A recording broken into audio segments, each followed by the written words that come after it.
Bueno, entonces vamos a arrancar la clase de hoy. Ya esta es la tercera videoclase. Habíamos visto proceso de calificación de origen de accidente y proceso de calificación de origen de enfermedad en primera oportunidad. Debemos hoy ver proceso de calificación de pérdida de capacidad laboral y ocupacional en primera oportunidad, pero para nosotros poder ver esta pérdida de capacidad laboral, debemos ver primero prestaciones asistenciales y económicas.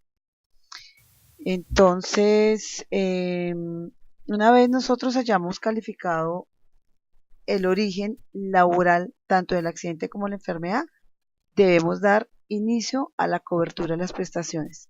Recuerden que la cobertura de las prestaciones está en el artículo 5 del decreto 1295.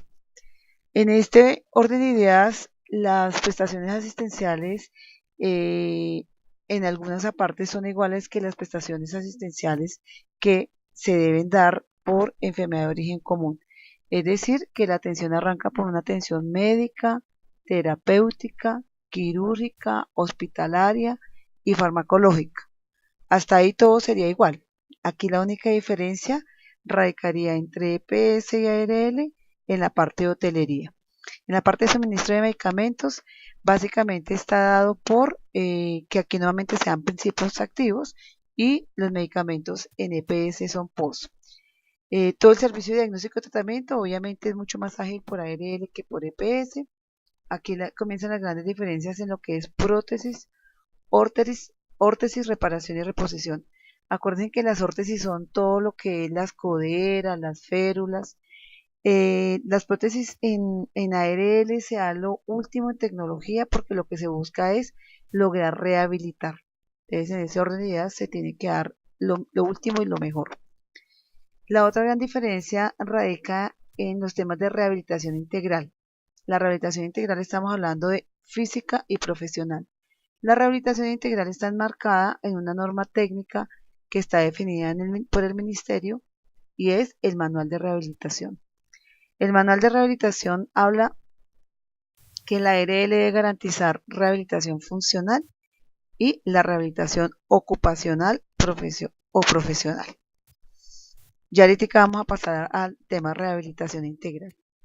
Y por último, todo el tema de gastos de traslado cuando sea necesario. Aquí hay digamos que esta norma se presta para interpretación porque uno podría interpretar que un trabajador puede requerir transporte en condiciones normales, es cuando no está en silla de ruedas o cuando no está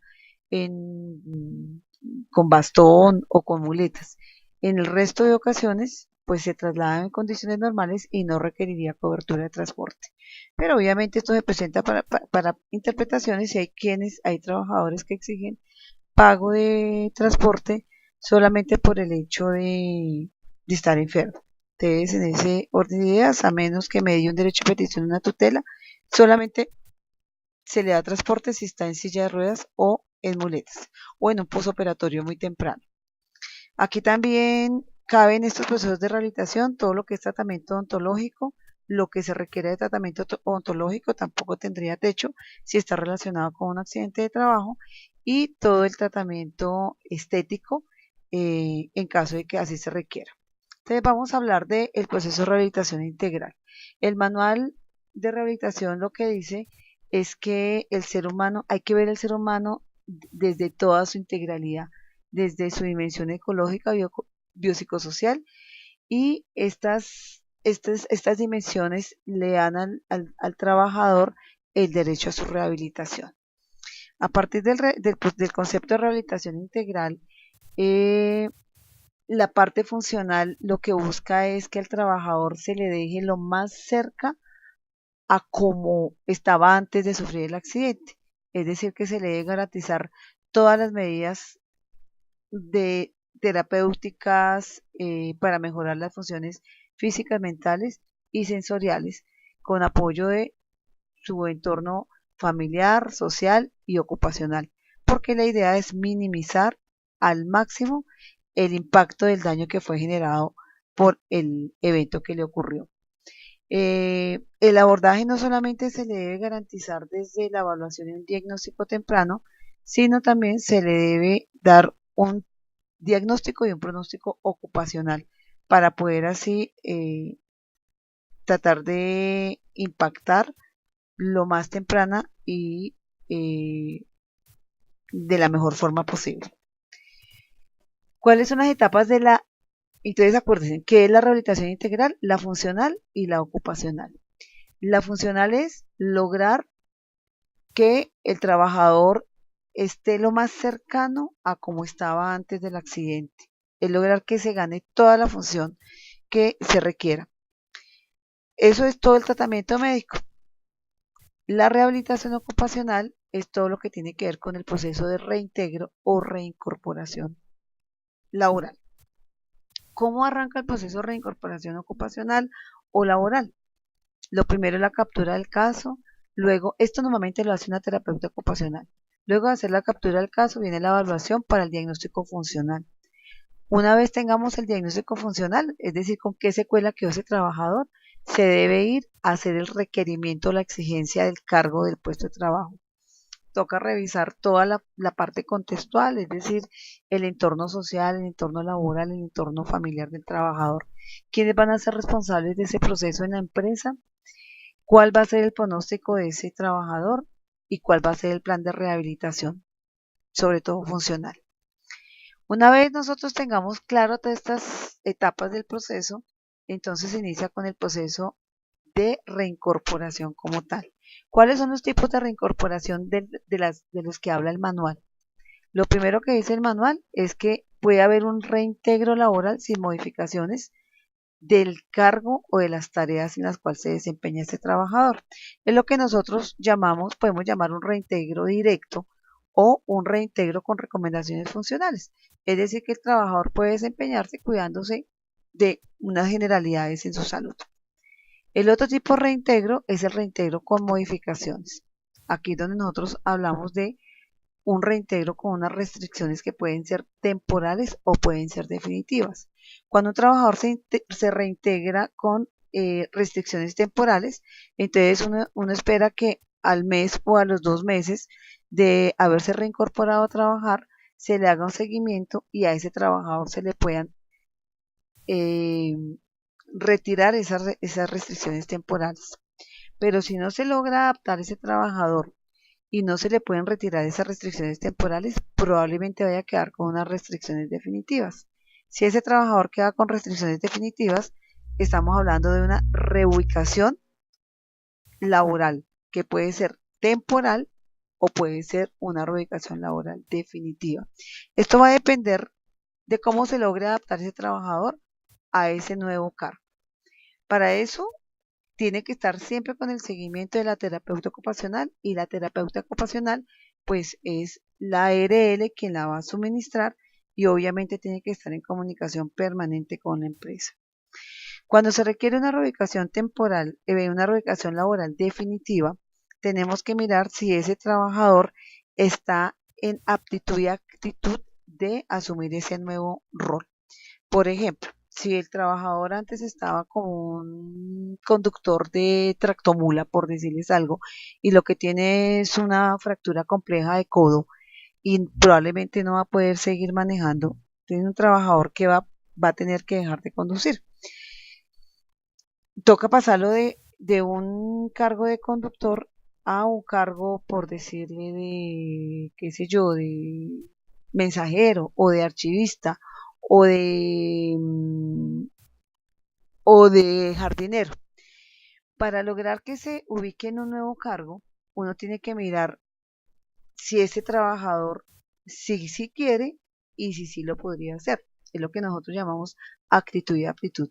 Para eso se debe tener un grupo de expertos que es lo que llamamos un programa de rehabilitación profesional, donde debe haber un fisiatra, un psicólogo, un terapeuta ocupacional, un terapeuta físico, el psiquiatra, donde le hacen pruebas y revisan estas dos condiciones, aptitud y actitud. Cuando el trabajador, nosotros lo hayamos evaluado o ese equipo lo haya evaluado, antes la empresa nos tuvo que haber dado algunas opciones para la posible reubicación de ese trabajador. Entonces podrá decir, el trabajador pasa, hay un conductor y la empresa me dice tiene un cargo en archivo, tiene un cargo en jardinería o tiene un cargo de digitador.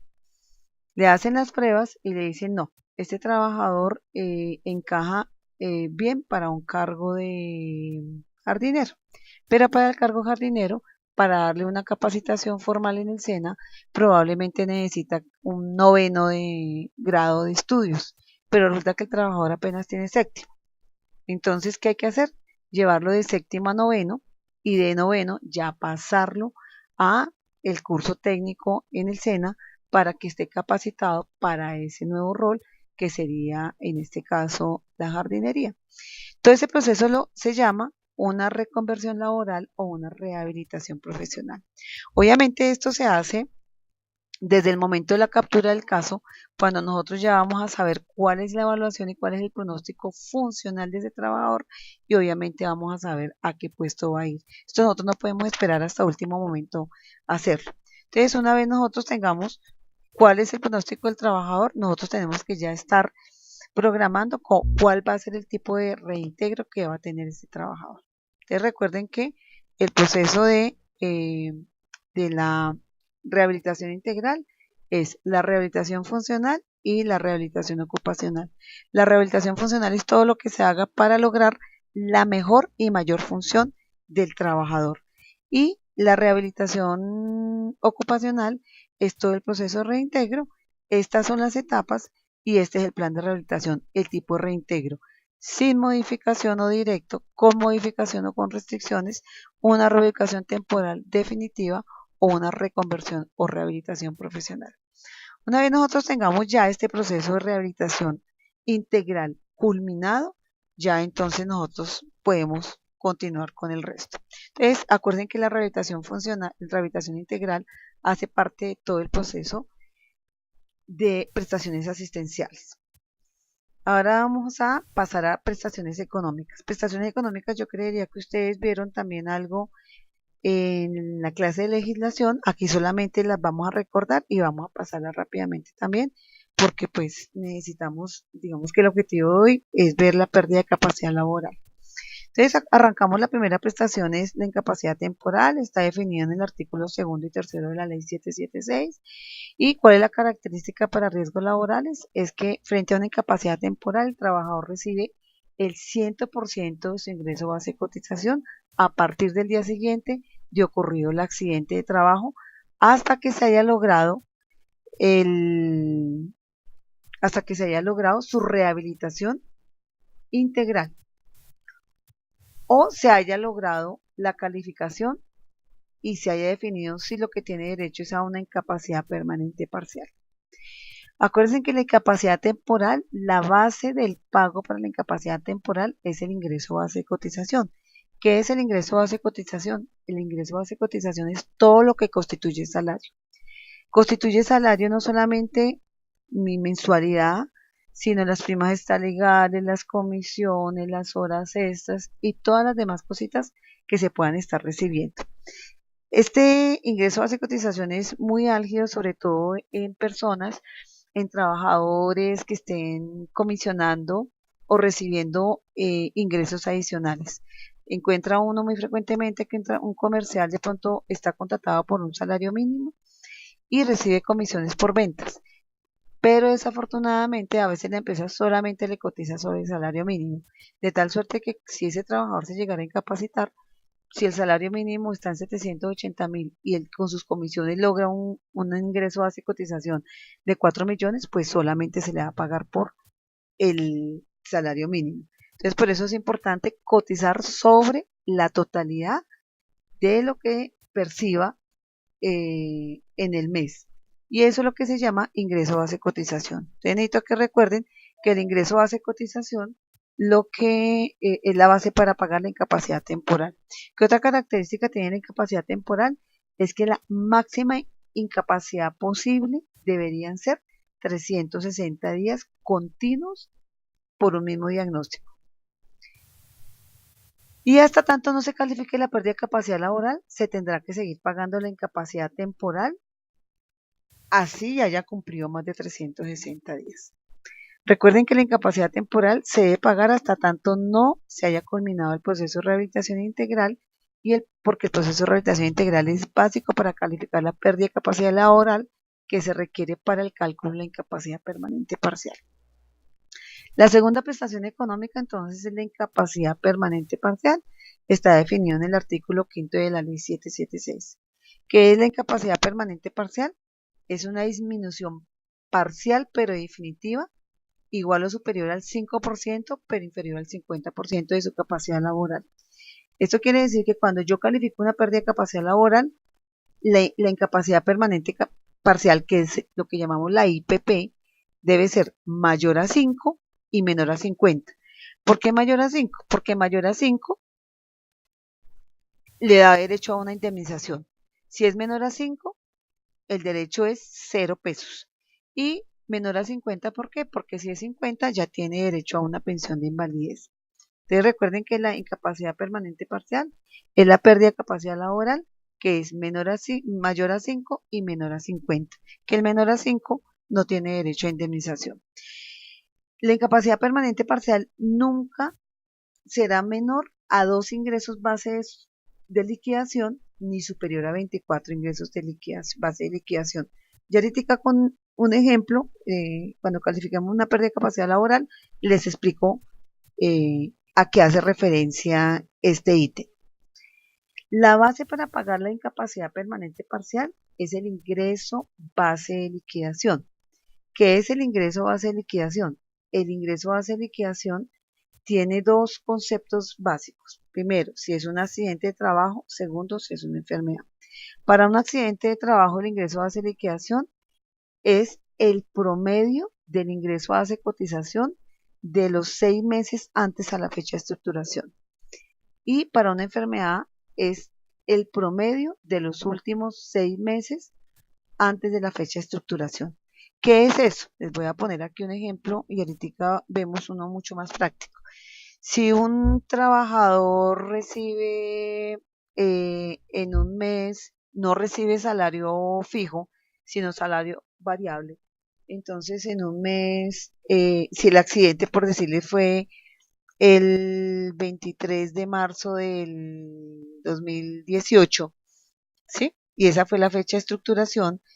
Entonces, este es un trabajador que recibió un salario variable, entonces uno dice, en marzo recibió 1.000.000, en abril recibió 2.000.000, no tengo que echar para atrás. En marzo recibió 1.000.000, en febrero, acuérdense que es a partir de 6 meses detrás de la fecha de estructuración anteriores. Entonces, en marzo recibió 1.000.000, en febrero 2, en enero recibió 3, en diciembre del 2017 recibió 1.000.000, en noviembre recibió 2.000.000 y en diciembre recibió 3.000.000. Si ustedes hacen la cuenta, entonces recibió 3, 6, 9, 12 millones. Como son 6 meses, yo tengo que sacar el promedio. 12 dividido en 6 me da 2 millones. Es decir, que el IBL, para este caso el trabajador, serían 2 millones de pesos. Ahora, si el trabajador recibe, por ejemplo, 2 millones fijo de salario, 2, 2, 2, 2, 2, pues le promedio 6 veces 2 me da 12, lo divido por 6 y eso me va a dar igual 2 millones. En ese caso, el ingreso base de cotización es igual al ingreso base de liquidación. Y ahorita cuando hagamos el ejercicio, de pronto entiendan un poco mejor. ¿Cuál es la otra característica de la incapacidad permanente parcial? Es que en las patologías degenerativas y progresivas se podrá volver a calificar y modificar la pérdida de capacidad laboral y solo se reconocerá la diferencia entre las dos. Es decir, que si hay una patología, recuerden que esto solamente aplica para un proceso crónico degenerativo, ¿sí? Por ejemplo, para un túnel del carpo. Para un accidente casi no aplica, ¿por qué? Porque en accidentes, si vamos a hablar, por ejemplo, de una amputación se amputó el dedo, se amputó la mano y ya esa es una única condición, eso no va a ser progresivo. En cambio, un túnel del carpo puede progresar de leve a moderado. Eso se confirma con una electromiografía. Supongamos que el túnel del carpo progresó. Yo hace un año le pagué una indemnización por una pérdida de capacidad laboral de 10%. El trabajador considera que su patología le ha progresado y al año, un año después, tiene derecho, solamente un año después, tiene derecho a que se le revise su pérdida de capacidad laboral, se confirma de pronto con la electromiografía que efectivamente ese túnel le ha progresado y se vuelve a calificar. Supongamos que la siguiente calificación le dio 15, ¿sí? Vamos a asumir que con ese 10 se le pagaron 3 millones y luego el siguiente año le dio 15 y con ese 15 se le dan a pagar 5 millones. Entonces, como ya le había pagado 3, le resto 5, entonces van a quedar 2 y quiere decir que solamente le voy a pagar la diferencia, es decir, 2. La tercera prestación económica, ya ahorita vemos lo de el IBL, cómo se calcula para un caso efectivo. La tercera prestación económica es la pensión de invalidez. Entonces recuerden que cuando se tiene una pérdida de capacidad laboral del 50% o más, en el manual único de invalidez vigente a la fecha, entonces ya se tiene derecho a una pensión de invalidez. La pensión de invalidez se tiene que calificar por un equipo interdisciplinario y si hay derecho a controversias, pues se pagará o pagará, en este caso si fue laboral, pagará la ARL. ¿Qué características tiene esto? Cuando la pérdida de capacidad laboral sea mayor a 50, pero inferior al 66%, la pensión va a ser igual al 60% del IBL. Entonces aquí pues, les vuelvo a recordar, la incapacidad temporal, la base para su pago es el ingreso base cotización, es decir, el IBC.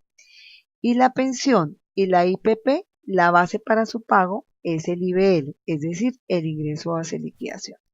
Entonces, volviendo aquí a nuestro tema, cuando la pérdida de capacidad laboral está entre el 50 y el 66, este trabajador lo que va a recibir es un 60% de su IBL.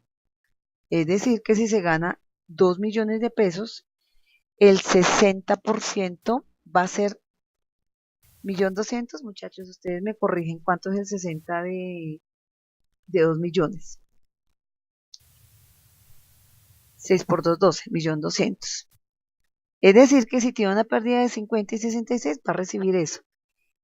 Así la calificación sea 50, 51, 52, 53, 54, 55 hasta 66, va a recibir exactamente lo mismo. A veces uno encuentra que los trabajadores o que las empresas asesoran mal a sus trabajadores porque los ponen a pelear por una diferencia. A veces les califican 50 para subir un puntico, 2 punticos o 3 punticos. Es difícil.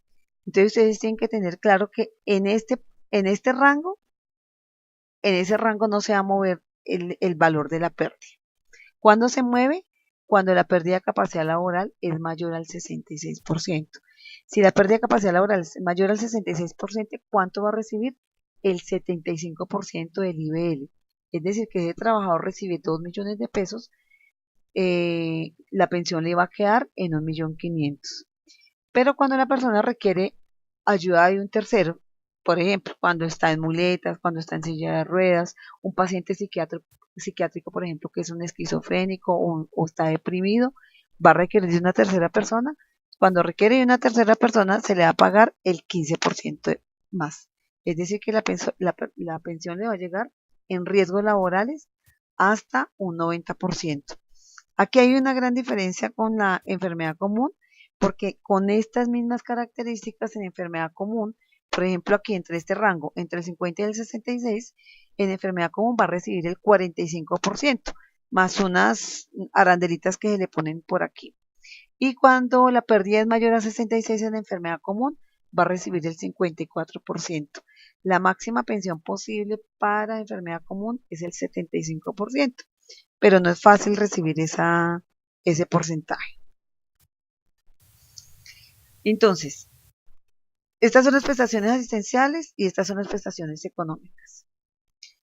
Una vez yo haya calificado el origen del accidente, el origen de la enfermedad, una vez se le hayan dado todas las prestaciones asistenciales, se haya dado fin de tratamiento, ya tengamos el pronóstico funcional y ocupacional de ese trabajador y hayamos logrado hacerle su proceso de reintegro, entonces podemos continuar con la calificación de la pérdida de capacidad laboral.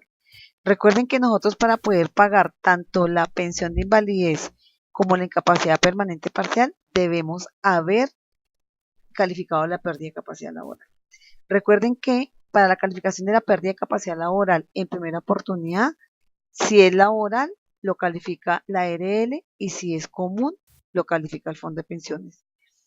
La norma es muy clara en eso. Las EPS normalmente no deberían estar calificando la pérdida de capacidad laboral porque las EPS no son pagadoras de pensiones. Entonces aquí la pérdida la califica en primera oportunidad o el Fondo de Pensiones o la ARL. ¿Cuáles son los requisitos para calificar la pérdida de capacidad laboral? El primer requisito es haber logrado la mejoría médica máxima. Las siglas son MMM. ¿Qué significa eso? Es cuando ya se ha finalizado el tratamiento y se han definido las secuelas. Decirles, tuvo una amputación traumática por una máquina, entonces el tratamiento hasta que se lleve a cirugía, hasta que se le haga la remodelación del muñón, hasta que se le haga la desensibilización, el manejo de su dolor, unos 2 o 3 meses, y ya se tenga el proceso de reintegro. Entonces, cuando el médico dice, venga, ya las secuelas están definidas, lo debe a través de un documento que se llama un certificado de rehabilitación. El médico tratante debe decir fin de tratamiento. Ese fin de tratamiento es lo que se llama la mejoría médica máxima, el primer requisito. El segundo requisito, haber combinado el proceso de rehabilitación integral, que lo acabamos de hablar. El proceso de rehabilitación integral es haber combinado su proceso funcional y haber culminado su proceso de rehabilitación ocupacional, es decir, el reintegro. Si no se ha reintegrado, difícilmente se va a poder calificar la pérdida de capacidad laboral. Y un tercer requisito del que habla la norma es que en todo caso, así no se hayan cumplido estos dos anteriores, si ha cumplido 540 días de haber ocurrido el accidente o haberse diagnosticado la enfermedad, sí o sí toca calificar la pérdida de capacidad laboral. ¿Cómo calificamos la pérdida de capacidad laboral? La pérdida de capacidad laboral hoy la calificamos con los baremos. ¿Qué son los baremos? Los baremos son unidades de medida que lo que buscan es unidad de criterio para valorar el daño corporal. Las unidades de medida las han estudiado, quienes las han estudiado son organismos internacionales. Nosotros aquí en Colombia hemos adoptado el baremo definido por el AMA, que es la Asociación Médica Americana. Ellos son los que más tienen estudiado esto. Entonces nosotros nos unimos al AMA desde 1900, por allá 1995 con el primer manual que es el 962. Luego sale en el 99 el decreto 917 que es el manual único de calificación de invalidez, es el segundo baremo que sale. Y el tercer baremo es el decreto 1507 del 2014 que se llamó el Manual Único de Calificación de la Capacidad Laboral y Ocupacional. Desde el 99, el manual que más ha durado ha sido el MUSI 917, desde el 99 hasta el 2014. Aún hoy lo estamos utilizando, lo utilizamos en los procesos de revisión de calificación de los casos que se calificaron con el 917. Y a partir del 2014 estamos utilizando el manual 1507. Estos baremos, la baremología es toda una ciencia y uno de los principales representantes de esta baremología es Baltázar, quien adoptó el método Basili, y es decir, este método lo que busca es ponderar todas las deficiencias que tiene un individuo y llevarlas a un valor total. ¿Cuáles son? ¿De qué consta la pérdida de capacidad laboral? La pérdida de capacidad laboral consta de una deficiencia, un concepto del rol laboral y un concepto de otras áreas ocupacionales. ¿Qué es la deficiencia? La deficiencia como tal es la pérdida. Es o la pérdida de un órgano, o la pérdida de una función, o la disminución de la función. Ejemplo, una deficiencia que es una amputación. Una deficiencia que es la disminución de la visión. Una deficiencia que es la disminución de la audición. Una deficiencia que es un problema gástrico. Una deficiencia que es un dolor. Una deficiencia que es una dificultad de respiratoria. Esa es la deficiencia. Y esa deficiencia le da al total de la pérdida de capacidad laboral el 50%. ¿Qué es los roles? Los roles, para este manual se tienen en cuenta 3 roles. El rol es cómo impacta esa deficiencia en el medio en el cual yo me muevo. ¿Cuál es el medio? El medio es el medio laboral, cómo afecta de acuerdo a la edad y cómo afecta en su ingreso a este trabajador. Entonces, si tiene una pérdida, en este caso si tiene una amputación, lo primero que se va a calcular es cómo le afecta esa amputación para continuar con su rol laboral, cómo le afecta esa deficiencia de acuerdo a su edad y cómo le afecta esa deficiencia en la autosuficiencia económica. La autosuficiencia económica, para autosuficiencia económica lo que se tiene en cuenta es si dejó de percibir ingresos o si está gastando más. ¿Cuándo deja de percibir ingresos un trabajador? Cuando como consecuencia de ese accidente de trabajo o esa enfermedad eh, está antes ganaba horas extras, por ejemplo, y ahora ya no gana horas extras. Entonces está dejando de percibir. ¿Cuándo gasta más? Gasta más cuando, por ejemplo, el trabajador se desplazaba en bicicleta a su sitio de trabajo y a partir del accidente, porque se amputó una mano, ya no puede montar más en bicicleta y le toca subirse a un bus, es decir, que está aumentando su gasto. No, aquí no se tiene en cuenta si ese trabajador va a poder buscar trabajo, conseguir trabajo, si le van a dar trabajo o no, porque eso es un tema social. Aquí es de acuerdo a su secuela residual, si esa secuela le está impactando para su ingreso, en ese orden de ideas, si está dejando de percibir o si está gastando más. Y el último ítem que tiene la pérdida de capacidad laboral es el concepto de otras áreas ocupacionales. ¿Qué son las otras áreas ocupacionales? Las otras áreas ocupacionales tienen que ver eh, con las actividades de la vida diaria y básicas cotidianas del individuo. Es decir, cómo esa deficiencia, por decirle cómo esa amputación, le está afectando en su desplazamiento, en su peinado, en la comida, en la locomoción, en la subida, en la bajada, en la ayuda a terceros, en la compra, en la toma de decisiones. ¿Cómo le está impactando al ser humano, a él como ser humano? Actividades básicas cotidianas y actividades de la vida diaria. Entonces, habíamos dicho que la eficiencia le aporta al total de la pérdida de capacidad laboral en un 50%, los roles en un 30% y las otras áreas ocupacionales en un 20%. Eso quiere decir que nunca jamás la suma, por decirlo así, de varias deficiencias va a sumarle más de 50 a un trabajador. Yo siempre les digo, en este caso, si sumamos 100 más 100, siempre va a dar 50. ¿Por cuenta de qué? De el baremo. ¿Por qué por cuenta del baremo? Porque para los baremos eh, se definió, les decía que uno de los principales representantes es Baltázar, quien consideró que cuando hay muchísimas deficiencias, muchas o varias deficiencias, la idea es ponderar esas deficiencias y para que no dé valores muy grandes, lo que se hace es combinar valores, ¿sí? Con unas sumas logarítmicas. Entonces las deficiencias no las sumamos aritméticamente, sino logarítmicamente, ¿sí? Esa es la fórmula de Baltázar. Cuando vamos a sumar varias deficiencias, entonces vamos a aplicar esta fórmula que es la que yo les había explicado en un video que les subí, que yo creería que ustedes ya hicieron ese ejercicio. Me voy a devolver aquí para explicarles cómo es la estructura del Manual Único de Calificación de la Capacidad Laboral y Ocupacional Musilo, decreto 1507.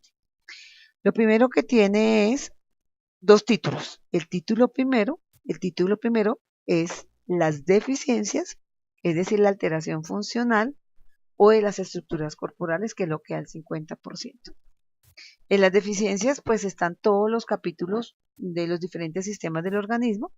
Nosotros aquí, pues por temas de tiempo, de formación, porque pues los que van a aprender a calificar necesariamente tienen que ser médicos. Aquí solamente les vamos a explicar cómo la estructura de una calificación para que ustedes puedan entender al momento en que un trabajador les lleve un dictamen para que ustedes puedan asesorarlo de la forma más correctamente posible. Entonces aquí solamente vamos a ver unas generalidades. Entonces el título 1 son las deficiencias y en el título 1 hay 15 capítulos donde están los diferentes órganos y sistemas. Y el título 2, que es donde están todo el tema de las discapacidades, los roles o las otras áreas ocupacionales. Está dividido en capítulo 1, que son los roles, y en capítulo 2, que son las otras áreas ocupacionales.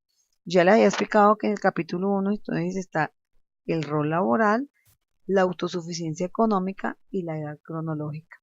Y en las otras áreas ocupacionales, que aportan el 20% de la calificación, ¿qué se aborda? El área del aprendizaje y el conocimiento, el área de la comunicación, de la movilidad, del cuidado personal y de la vida doméstica. Cada área de estas o cada dominio tiene un porcentaje máximo de 4, máximo.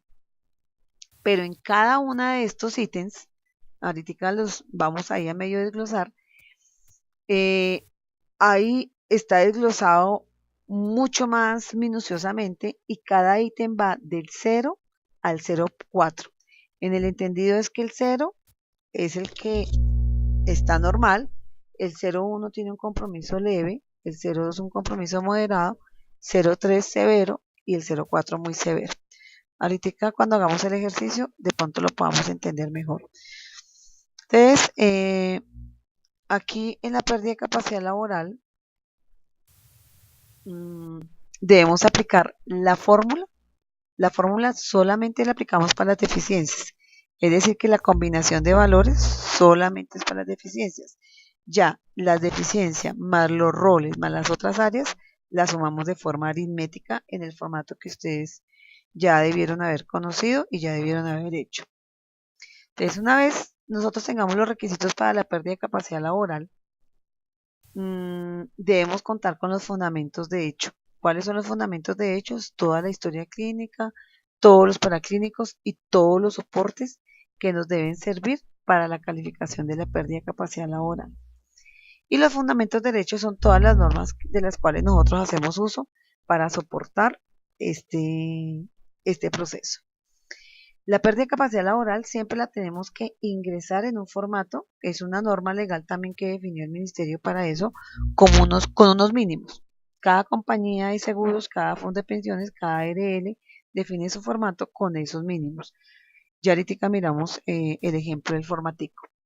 Una vez nosotros califiquemos la pérdida de capacidad laboral, volvemos al mismo proceso de la notificación. Una vez calificada la pérdida de capacidad laboral, ¿qué hacemos?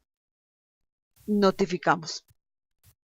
En esa notificación nosotros tenemos que aclarar que se tienen 10 días hábiles para controvertir la pérdida de capacidad laboral o el origen de esa pérdida de capacidad laboral o la fecha de estructuración. Acuérdense que todo debe tener fecha de estructuración. ¿Por qué todo debe tener fecha de estructuración? Esta fe es fecha de estructuración.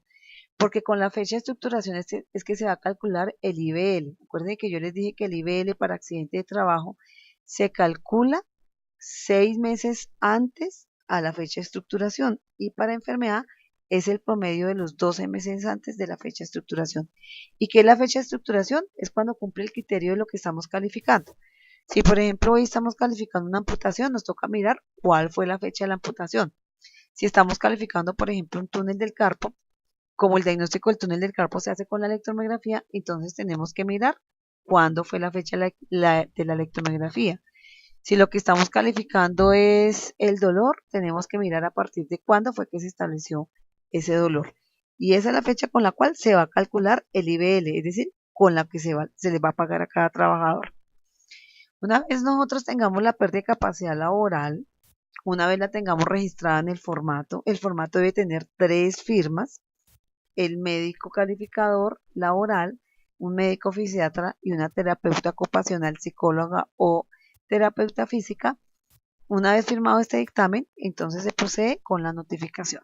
En la notificación, entonces se les debe aclarar que se tienen 10 días hábiles para controvertir. Si alguno de las partes interesadas levanta la mano y dice que no está de acuerdo, entonces se establece una controversia a la calificación en primera oportunidad. ¿Ante quién se responde esta controversia? Hasta ante quien lo calificó en primera oportunidad. Si esto era un accidente de trabajo, pues va a ser la ARL quien lo calificó en primera oportunidad y ante la ARL, entonces se manifiesta la controversia. Si es ante la ARL, entonces la ARL tiene 5 días hábiles después de recibir la controversia para remitir el caso a la Junta Regional, que es la primera instancia, Junta Regional de Calificación de Invalidez, con toda la documentación completa, con la carta de notificación, con la carta de controversia y con el pago de honorarios. Como esto es de origen laboral, pues paga la ARL, pero si hubiera sido de origen común, paga el fondo de pensiones. Una vez se vaya para controversia, pues la Junta Regional se demorará más o menos 30 días. Eso es el foro que vamos a ver la próxima semana, que ustedes deben leer el decreto 1352, que está en el decreto único 1072, que está todo el proceso de controversias. Si definitivamente no existe controversia, si está notificado el dictamen de pérdida de capacidad laboral y el trabajador lo acepta, entonces se procede con el pago de la incapacidad permanente parcial o de la pensión de invalidez, dependiendo de la calificación de la pérdida de capacidad laboral que se haya definido. Entonces, les voy aquí a explicar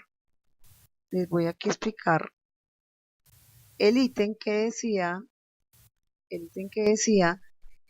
para la incapacidad permanente parcial, que nunca podrá ser menor a 2 ingresos base de liquidación lo que va a recibir un trabajador, ni mayor a 24 ingresos base de liquidación.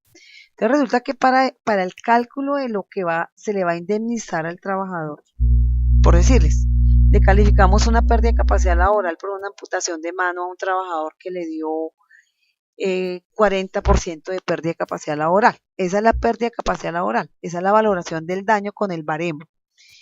Ahora, ¿cómo hacemos para saber cuánto va a recibir ese trabajador? Entonces, el ministerio sacó este decreto. Qué pena, está un poquito borroso, es viejito, pero igual ustedes la pueden consultar. Es el decreto 2644. En este decreto 2644, entonces está la tablita donde dice, está el monto a indemnizar y el porcentaje de pérdida de capacidad laboral. Entonces aquí dice porcentaje de pérdida de capacidad laboral. Aquí, si ustedes me creen, aquí dice 5. Entonces aquí, si un trabajador, recuerden que menor a 5 no tiene derecho a indemnización. Si un trabajador tiene una pérdida de capacidad laboral de 5, ¿no es cierto? ¿Cuánto se le tiene que pagar? Se le tiene que pagar 2 veces el ingreso base de liquidación. Si el ingreso base de liquidación ya lo calculamos y es de 3 millones, entonces este trabajador, ¿cuánto va a recibir si tiene una pérdida de capacidad laboral? Va a recibir 3 por 2, 6 millones de indemnización. Y lo mismo, si este trabajador tuvo una pérdida de capacidad laboral de 49, ¿cuánto va a recibir? 24 veces su ingreso base de liquidación. Quiere decir que si ese trabajador se ganaba 3 millones de pesos, entonces debemos multiplicar 3 por 24 millones. Es decir, ¿cuántos millones va a recibir? 72 millones de pesos de indemnización. Por eso es que la norma dice, una persona o un trabajador con una IPP nunca va a recibir más de 24 ingresos bases de liquidación ni menos de 2 ingresos de base de liquidación. Entonces recuerda que esa tablita la debemos tener y debemos tener cuánto es el IBL de ese trabajador. Vuelvo y les digo, para el accidente de trabajo se le debe calcular 6 meses antes de la fecha de estructuración el IBL, el promedio, y para una enfermedad es el 12 meses antes de la fecha de estructuración. Entonces aquí vamos a ver como un ejemplo general, un formatico que ustedes también ya lo tienen. En este formato que es un poquito diferente al que yo les había mandado, pero es que este me sirve porque tiene aquí, ya se le suma automáticamente. Entonces ustedes ven que este es el formato para la pérdida de capacidad laboral, tiene información general del dictamen, tiene información general de la entidad que está calificando, datos generales de la persona a la cual se le está calificando, apellidos, nombres, identidad, la fecha de nacimiento y la edad, porque recuerden que hay un valor para la edad y todo el resto de información básica que requerimos. Luego viene la descripción de las tareas del cargo actual. Esta pueden existir de esta forma o diferente estructura dependiendo del formatico. Los antecedentes de exposición laboral para este formato, que esta es una compañía diferente a la que yo les había mandado. Tiene la relación de los fundamentos de hecho, es decir, qué es lo que tengo yo de soportes, si tengo el reporte del accidente de trabajo, la historia clínica completa, la epicrisis, los certificados de defunción, los exámenes paraclínicos, todo lo que se requiere. Recuerden que todos los fundamentos de hecho también son los que están relacionados en el artículo 30 del 352. Toda esa documentación toca anexarla. Luego vienen los diagnósticos motivos de calificación. Para este caso, por ejemplo, están calificando una discapacidad degenerativa y un trastorno depresivo. Vienen el resumen de historia clínica. En el formato de ustedes, pues viene una estructura diferente, pero vuelvo y les digo, es una estructura válida porque el ministerio lo que dijo es, hay que guardar y hay que garantizar unos mínimos de ese formato. Vienen los exámenes paraclínicos y entonces ya viene el título primero. El título primero que es la deficiencia, que es la pérdida. Para este caso entonces tiene un trastorno depresivo que le dio 20 y una lumbalgia, ¿sí? Por una discapacidad degenerativa. Se hace la suma combinada, que es la fórmula que ustedes ya conocen, que es A más B por 100 menos A dividido en 100 multiplicado por 0,5 una vez terminemos todo el ejercicio. Entonces, para este caso, la suma combinada de 20 más 7 no da 27. Esto es una suma combinada logarítmica, no es una suma aritmética. 20 combinado con 7, entonces dio 12.8 para este ejercicio. Luego entonces nos vamos a la asignación de rol. Entonces uno dice, si este es un trabajador, aquí supongamos que este es un trabajador, un obrero de construcción que está trabajando en alturas, que si está con una depresión, pues no se puede dejar en alturas. Entonces aquí se le va a dar un cambio de puesto de trabajo. Entonces acuérdense que este es el título 2. El título 2, ustedes tienen que coger el decreto 1507 e irse a buscar el título 2. En el título 2 buscan el rol laboral. Entonces, en el rol laboral hay un ítem que se llama activos sin limitaciones. Si es activos sin limitaciones, aquí, si ustedes le marcaran aquí, perdón, yo les borro acá, me pongo las gafas porque no veo, entonces le suprimo acá, si yo le coloco aquí la X, puedo escoger solamente uno. Entonces, si es el rol 1, me va a dar ¿qué? 0. Pero si yo le marco el rol 2, es un rol laboral recortado. Es decir, que ese trabajador podría hacer todas las actividades, ¿sí?, de sus tareas principales, pero algunas secundarias no las podría hacer. Si yo le marco aquí el X, entonces esto aquí me va a marcar que equivale al 5. Nosotros dijimos que para este caso le íbamos a colocar que es un trabajador de construcción que trabaja en alturas, con una depresión no lo podemos dejar en alturas. Entonces si le marcamos el 3, ¿cuánto nos va a dar? Nos va a dar 10. Entonces se supone que si es un trabajador que lo vamos a reubicar, entonces ¿cuánto? Si le marco el número, el ítem 4, ¿cuánto le va a dar? 15. Este va a ser cambio de rol o de puesto de trabajo. Y así sucesivamente. Para este rol solamente se debe escoger un ítem. Luego nos vamos con autosuficiencia económica, que era lo que yo les decía. Si este es un trabajador que por su accidente dejó de percibir. Si yo le escribo aquí el ítem 1, pues le va a dar 0. Si le escribo el ítem 2, es una autosuficiencia reajustada, entonces le va a dar 1. Si le marco el ítem 3, me le va a dar 1.5 y así sucesivamente. Va a depender de qué, de cuánto se vio afectado el trabajador en su ingreso. Y entonces nosotros dijimos aquí, este es un trabajador que tiene, bueno, pongamos que tiene 38 años. Entonces aquí también aquí están los rangos. En el ítem 1 es menor a 18, en el ítem 2 es mayor o igual a 18, en el ítem 3 es mayor o igual a 30, entre 30 y 40, aquí está entre 40 y 50, y aquí está entre 50 y 60. Si nosotros estamos diciendo que este trabajador es un trabajador de 38 años, entonces me va a estar en este ítem. Entonces yo le marco acá y aquí ya me sumó. A ustedes no les va a sumar automáticamente, pero ustedes suman.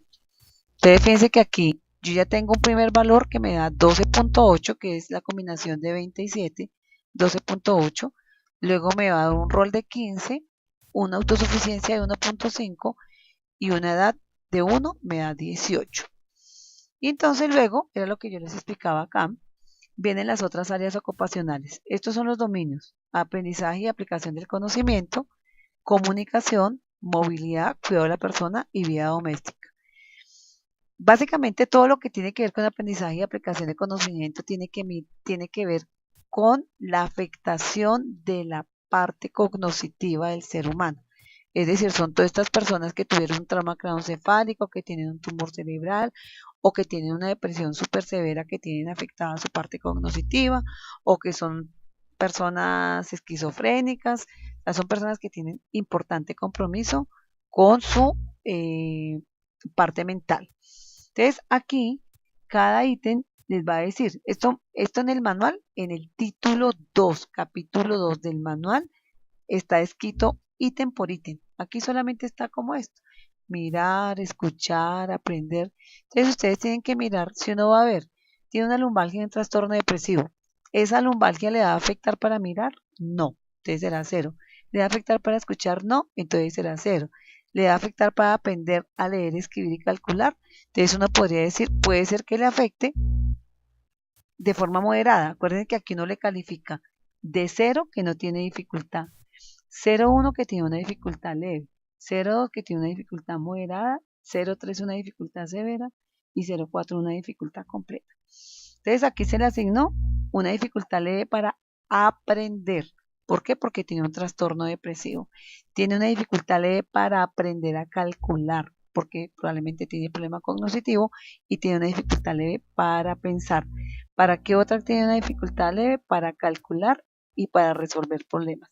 Aquí se le suma aritmética: 0,2 más 0,2 más 0,2, 0,6, 0,8.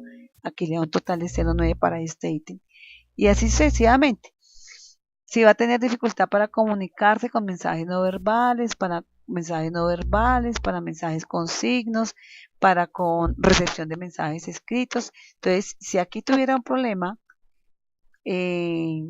por ejemplo en la mano, probablemente estaría afectada alguna de estas. Aquí se le afecta la conversación porque probablemente tiene alguna alteración cognitiva, no pueda mantener una conversación fluida. Por eso se le asignaría 0.2. En la parte de movilidad, aquí le están diciendo, venga, para cambiar posturas, como tiene una discapacidad degenerativa, entonces uno dice, bueno, le puede doler de forma importante para cambiar posturas, pero no es tan leve como para hacer 0, ni tan severo para hacer 0.4, entonces se le asignó 0.2. Para mantener posición del cuerpo, 0.2. Para levantar objetos, 0.2. Para andar y desplazarse en entornos, 0.1, porque no tiene mayor problema para desplazarse. Para desplazarse en distintos lugares, 0.1. Para desplazarse utilizando algún equipo, 0.2 y 0.2. Y le suman aritméticamente. Y así sucesivamente. Entonces, para lavarse el cuerpo, para lavarse las otras partes del cuerpo, para higiene personal, para vestirse. Entonces aquí para quitarse la ropa, porque tiene una discapacidad degenerativa. Para ponerse el calzado, porque tiene que agacharse. Para beber, pues no, aquí no tendría ninguna dificultad para beber. Para cuidado de su propia salud, aquí tampoco tendría dificultad. Entonces aquí aquí debería ser 0,1 o 0. Y la vida doméstica, para adquirir vivienda, aquí en este ítem de adquirir vivienda y de adquirir bienes y enseres, esto tiene que ver con la capacidad mental de tomar la decisión. Entonces, ustedes cogen puntico por puntico y van asignándole un puntaje, o 0, o 0,1, o 0,2, o 0,3, o 0,4, de acuerdo a la severidad. Y esto les da un puntaje, entonces aquí les dio 4,3. Y luego suman 12,8, que es la eficiencia, la combinación, 12,8, 18 y 4,3, 12, 8, 17 y 4,3 le dio 34. Este 34 que corresponde a una incapacidad permanente parcial. ¿Cuál fue la fecha de estructuración? ¿Cuál fue la fecha de estructuración? La fecha de estructuración la establecieron el último control con el especialista, donde le dijo, mire, el estado funcional de este trabajador es así. Entonces vamos a suponer, ¿esto qué fue? Aquí fue común, pero hubiera podido ser un accidente de trabajo. Entonces, si yo le marco un accidente de trabajo, entonces le vamos a calcular 34,6. 34,6. Si este trabajador tiene un ingreso base de liquidación, esto es una incapacidad permanente parcial, nos vamos a ir a mi tablita, a la norma. Entonces, 34,6, nos toca mantenernos, o nos vamos a 34 o a 35. Entonces le vamos a dar el beneficio al trabajador. 35, ¿cuántas veces, cuántas ingresos base de liquidaciones va a recibir? Por ese 35% va a recibir 17 veces su ingreso base de liquidación. Si el ingreso base de liquidación por haber sido un accidente se lo calculamos 6 meses antes de la fecha de estructuración, entonces multiplicamos 17 por 3 millones, si ese es el ingreso base de liquidación, vamos a asumir que es 3 millones, entonces multiplicamos 17 por 3 millones, que eso le va a dar 17 por 3, qué pena, 17 por 3, entonces este trabajador va a recibir 51 millones de pesos por una indemnización. Acuérdense que la pérdida de capacidad laboral, a diferencia del régimen común, esta pérdida de capacidad laboral, esta prestación económica no existe en enfermedad común. Solamente existe en riesgos laborales, y es tal vez por lo cual los trabajadores pelean tanto porque sus enfermedades y sus accidentes sean calificados de origen laboral, porque esto les va a dar una indemnización, un único pago, su incapacidad se le va a pagar al 100% y siempre va a recibir más que en enfermedad común. Lo que yo les estaba mostrando aquí era el monto. Tendrá derecho a una indemnización no menor a 2 salarios base de liquidación ni superior a 24 salarios base de liquidación. Entonces yo con esto creo que termino hoy, a menos que ustedes tengan alguna inquietud. ¿Tienen alguna pregunta en relación a este caso o a la calificación de pérdida de capacidad laboral? Para el ejercicio que ustedes debieron haber desarrollado, o sea, recuerden que yo en el video lo que les subí fue solamente la combinación de las deficiencias, y el formatico que estaba en blanco era para que ustedes fueran llenando. El título 2, es decir, las otras áreas ocupacionales y los roles, ustedes los deberían haber consultado en el decreto 1507 que les acabo de explicar. En el ejercicio que van a tener que presentar, yo ya lo mandé para que lo subieran, no sé la verdad si ya se subió o no. El ejercicio que es evaluable, ahí lo mismo, ahí ya tienen todas las deficiencias, las deben combinar, deben tener en cuenta la dominancia. Acuérdense que la dominancia siempre se tiene para mano derecha, y acuérdense que siempre se calcula el 20% para mano dominante. Calculan la deficiencia con la dominancia y luego se van al 1507, buscan el título 2, en los roles laborales asignan el rol laboral de acuerdo al ítem que yo les expliqué cómo se había reintegrado este trabajador. Ustedes tienen que tener como referencia lo que se les escribió ahí, cómo se reintegró a su mismo cargo, mismas funciones, o qué restricciones tiene. Tiene restricciones, tiene recomendaciones. Y luego comienzan a aplicar las otras áreas ocupacionales de acuerdo también al ítem que se les escribió ahí. Ahí se les dijo, tiene dificultad para la destreza, para el agarre, para la pinza fina, dificultad para abotonarse, para vestirse, para desvestirse.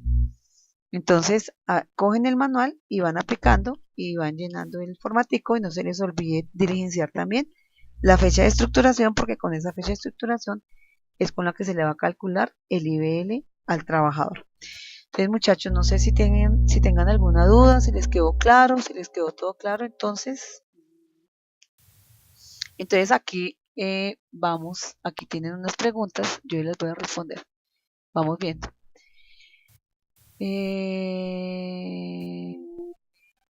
Ante la reubicación, el empleador debe asumir los costos para nivelar. No, cuando se requiere acuérdense que cuando hay una reubicación definitiva y se le tiene que cambiar el cargo y las funciones a ese trabajador, la responsabilidad del empleador en qué consiste. Primero, en facilitar todo el proceso. Segundo, en facilitar los posibles puestos a reintegrar. Y ya todo el proceso lo hace la ARL.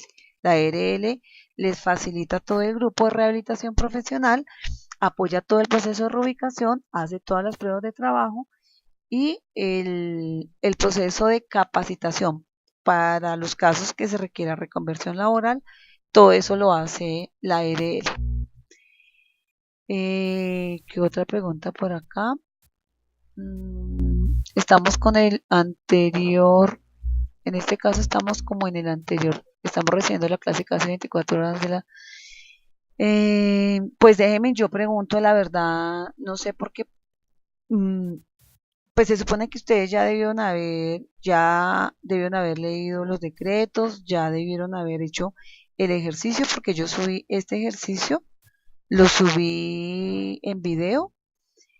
Y esta clase, la presentación de esta clase, yo también ya la había subido. Digamos que ustedes ya tenían que haber leído esto. Esto digamos que es para resolver un poquito de dudas y dejar como un poquito más de claridad. Yo de todas formas estoy pues preguntando a ver qué se puede hacer. Yo estoy confundida para hacer el caso. Lisette, ¿cuál será la confusión? ¿Qué dificultad tienes para hacer el caso? Recuerden que en el formato, déjenme por acá, miro, a ver si tengo por acá no tengo acá el caso para explicarles. No sé la dificultad que tienes, Lisette, es en las deficiencias, ¿en qué?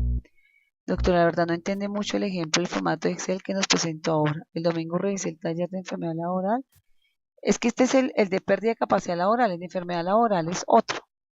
Entonces, doctora, no entendí mucho el ejemplo del formato de Excel que nos presentó ahora. El domingo revisé el taller de enfermedad laboral. Lo envié, pero no tiene nada de parecido a lo que nos mostró hoy. Es que hoy es la pérdida de capacidad laboral. Lo de enfermedad laboral fue lo que vimos la videoclase pasada. Si era no enfermedad laboral, que pues eso seguía. Me aterra pensar que tengo que modificarlo. No, no, no, no, no. No. Ojo porque hemos visto tres temas. Calificación de origen de accidente en primera oportunidad y tenían un ejercicio que era 3 ejercicios que era contestar sí o no y por qué, más o menos. Luego viene la siguiente clase que era la calificación del origen de la enfermedad laboral, que es lo que tú me estás diciendo aquí, Tatiana Lisset. ¿Sí? Ese era el otro ejercicio, calificación de origen de enfermedad. Era responder más o menos las preguntas y calificar si era enfermedad o no era enfermedad. Y esta es la calificación de pérdida de capacidad laboral, que es otro ejercicio que si no lo tienen subido, lo estarán subiendo. Yo lo que veo es que las fechas, voy a verificar con la persona responsable de este proceso el tema de las fechas, porque las fechas yo no entiendo que yo hoy les estoy dando clase que mañana tienen que subir el ejercicio. Creería que no, yo lo que tengo entendido es que tienen otros días para hacer el ejercicio de pérdida de capacidad laboral y es otro el formato. Sería tan amable enviarnos el ejemplo de formato Excel para poder mirar los comentarios en cada ítem. Veo que está compartido en PDF. Yo en PDF se le subieron el formatico que tiene unas ítems en blanco para que ustedes fueran desarrollando de acuerdo al video. Yo no sé si es que ustedes no han visto el video que yo subí en YouTube para hacer el ejercicio de las sumas combinadas. Ese formatico era para eso.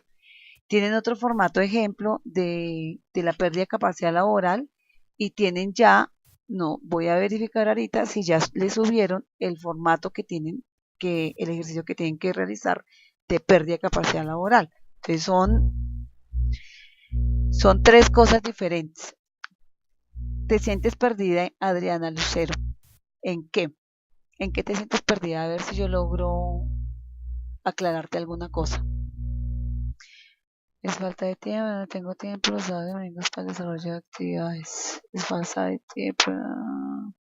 Pero ahí sí tocaría, o sea, yo la verdad no, digamos que yo hago la parte técnica, yo hice todos los ejercicios y todo el proceso y los subí ya las fechas, los coloco a la universidad, pero yo de todas formas voy a elevar las inquietudes de ustedes con las personas pues que están encargadas, porque no, la verdad no sabría. Entonces yo les pregunto y por vía correo les contesto. Están subidos dos formatos. Para mañana actividades taller casa, práctica 2. No sé si fue que abrieron la práctica 2 de enfermedad laboral, pero vuelvo y les digo, revisen. Son, hasta hoy, llevamos 3 clases. Calificación de origen, primera oportunidad, accidente, calificación de origen, enfermedad en primera oportunidad y calificación de pérdida de capacidad laboral. Había un ejercicio práctico de accidente, había un ejercicio práctico de enfermedad y este que es el ejercicio práctico de pérdida de capacidad laboral. Se supondría que ya subieron 2, que es el de origen de accidente y origen de enfermedad. Este apenas lo tendrán que hacer. ¿Cuál es la otra clase donde dice que se explicó un ejercicio? La clase pasada es, en la primera clase hicimos un ejercicio ejemplo, la clase pasada hicimos un ejercicio ejemplo de enfermedad, lo que habría que tener en cuenta para enfermedad.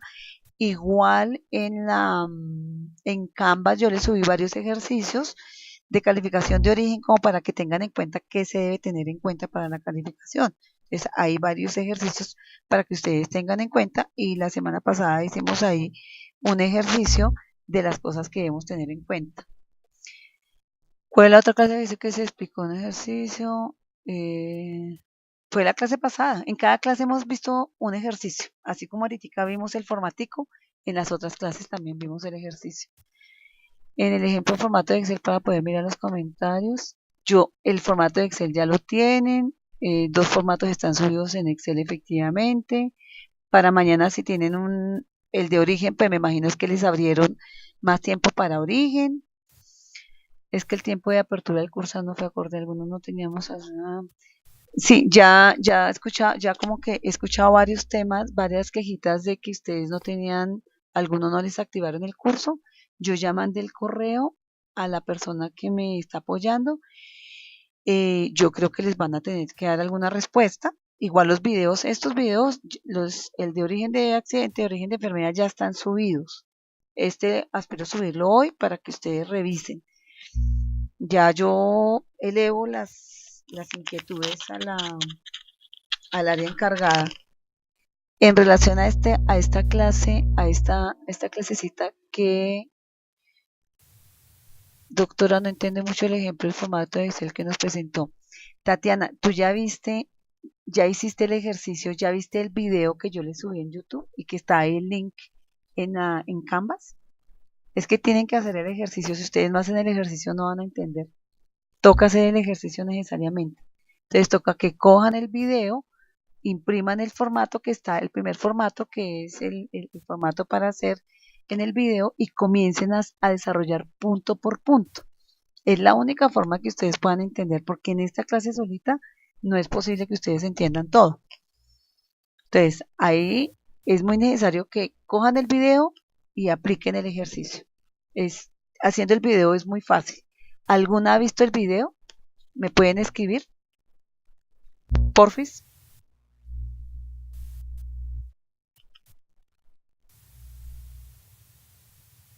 El formato está en Canvas. En todo lo que son los recursos adicionales, ahí están todos los formatos. Para cada formato, para cada clase hay un formato.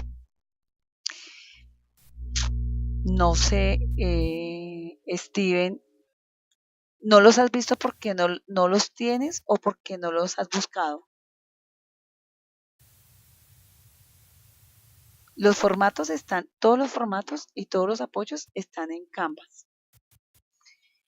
Muestre, a ver, yo no sé si yo me meto a Canvas, yo no sé si ustedes lo, lo logren ver, no sé si logren ver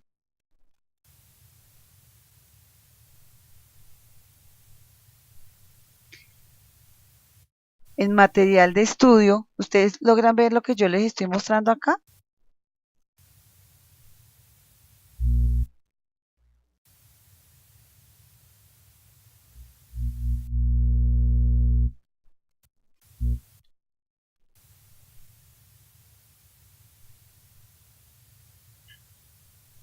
No sé si logren ver lo que está, lo que yo les estoy mostrando, creo que yo me salí, no sé si, ay, fui más chica.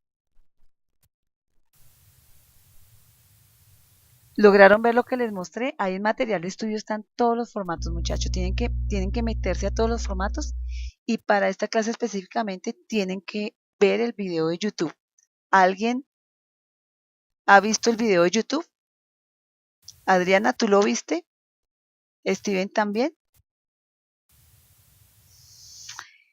Eh, los que no estén logrando ver en su Canvas, no sé si cada quien tendrá un Canvas, eh, todo el material, por favor póngame en un correíto para yo elevarle al área a ver qué es lo que está pasando, porque no tienen todos los formatos que deben tener ahí. Recuerden que en cada clase tiene unos formatos que es como el formato ejemplo. Entonces vean en medicina laboral, clase por ejemplo de calificación de origen de enfermedad, tienen varios casitos, inclusive les coloqué creo que uno de plomo, de, de, o intoxicación por plomo, intoxicación por mercurio, de cómo se calificó. Entonces, la estructura es más o menos la misma. Tienen que revisar. Ya hice lo que usted me indicó y no veo el formato. Solo el accidente y enfermedad. No, en YouTube. No, es que hay un video en YouTube. Está el link en Canvas. Muestra a ver si yo me puedo volver a meter aquí a ver si me puedo volver a meter aquí. Mm, Entonces, aquí está la presentación, no sé si lo ven, todo lo que es el material de estudio, aquí está la carta con la fundamentación de un accidente de trabajo, está la carta de controversia de enfermedad, está intoxicación por plomo, cómo es que se procede con la calificación, presentación de un caso de enfermedad, ese es otro ejemplo, los recursos de junta regional. Si ustedes aquí le dan clic a video calificación de deficiencias, los manda al video de YouTube, tienen que ver esto. Formato ejemplo de pérdida de capacidad laboral de 1507 y la pérdida de capacidad laboral con 1507. O sea, que con esta pérdida de capacidad laboral de 1507 lo imprimen y van a diligenciarlo con el video. ¿Sí? Y está entonces aquí está el caso práctico que tenían que haber hecho de accidente, el caso práctico de enfermedad, y veo que no les han subido el de pérdida de capacidad laboral, pero yo me comprometo que aquí a mañana lo deben tener porque ese yo ya lo mandé. ¿Todos vieron? ¿Sí vieron esa pantalla que les acabo de mostrar? Bueno, entonces los que tengan dificultad, tienen que meterse por favor, ir a mirar el video, o sea, son dos videos que he subido de clase, origen de accidente, origen de enfermedad, y hay un tercer video que es el de cómo se califican las deficiencias. ¿No es cierto? Aplicando la fórmula. Tienen que seguir paso a paso, impriman el formato que les dicen antes de clase y van llenando ahí para que puedan hacer el ejercicio final. Y hoy subo el de que es lo mismo que está en la presentación de ustedes. Y los que tengan dificultad en acceder a su Canvas y a toda la información de Canvas, por favor, me mandan entonces el correíto. Entonces, nos hablamos la próxima semana. Igual las que tengan alguna otra dificultad para acceder o tener dificultad en el ejercicio, me escriben al correo, por favor. Ampliar el plazo del ejercicio que es para el 31. Yo hablo con la universidad porque esas fechas no las coloqué yo. Entonces, yo sencillamente, a mí me dijeron las fechas de la videoclase y yo me conecto a la videoclase. Pues las fechas no las coloco yo, pero yo me comprometo a elevar la solicitud a ver qué se puede hacer, ¿listo? Entonces, muchas gracias por la atención, muchas gracias por haber asistido a la clase. Y entonces nos vemos la otra semana y nos estamos hablando por correo. Que pasen buena noche. Chao.